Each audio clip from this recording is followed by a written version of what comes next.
मन बहुत चंचल होता है, इसलिए वह अशांत रहता है और मन में जब तक अशांति रहेगी, व्यक्ति हजारों सवालों से घिरा रहेगा। व्यक्ति को जब तक मन में चल रही सवालों के जवाब नहीं मिलेंगे, उसका मन अशांत ही रहेगा। लेकिन मुख्य प्रश्न यह है कि मन को नियंत्रित कैसे किया जाए और मन को कैसे समझा जाए। गौतम बुद्ध की इस कहानी में उन्होंने मन को जानने के लिए 6 चरणों के बारे में बताया गया है। शुरुआती 5 चरणों को जाने बिना आप मन को नहीं समझ सकते हैं। जानते हैं इस कहानी के बारे में। मन को जानने से जुड़ी गौतम बुद्ध की कहानी। एक बार एक व्यक्ति गौतम बुद्ध के पास गया और पूछा कि मन को नियंत्रित करने का पहला चरण क्या है। बुद्ध कहते हैं, अपने मन को समझने का पहला चरण है इसके द्वारा दिए गए लालच की व्यर्थता को देखना। क्योंकि जब मन अशांत होता है तो कई तरह के लालच देता है।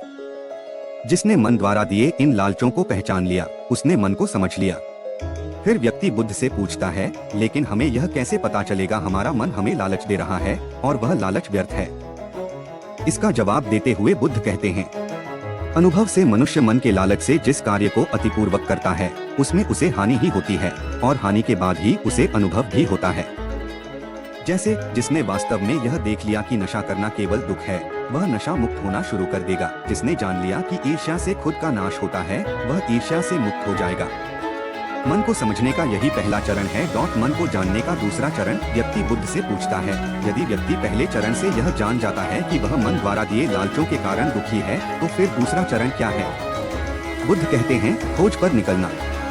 दूसरे चरण के लिए ऐसे व्यक्ति की खोज पर निकलना होगा जो कि पहले ही अपने मन को जान इससे मुक्त हो चुका है, क्योंकि वही तुम्हारा मार्गदर्शन कर पाएगा।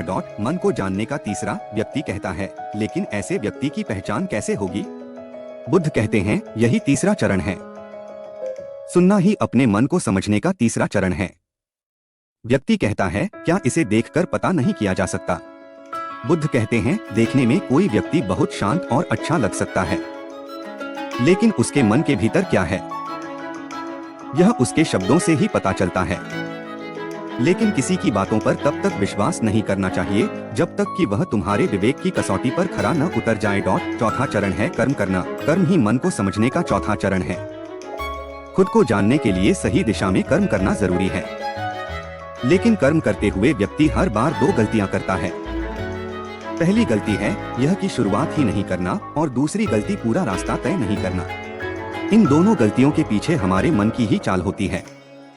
व्यक्ति अपने कर्म को पूरा इसलिए नहीं कर पाता क्योंकि वह सोचता है कि मैं कल से शुरुआत करूंगा तो कोई यह सोचता है कि मैं असफल हो जाऊंगा। इन गलतियों का मुख्य कारण है जागरूकता की कमी।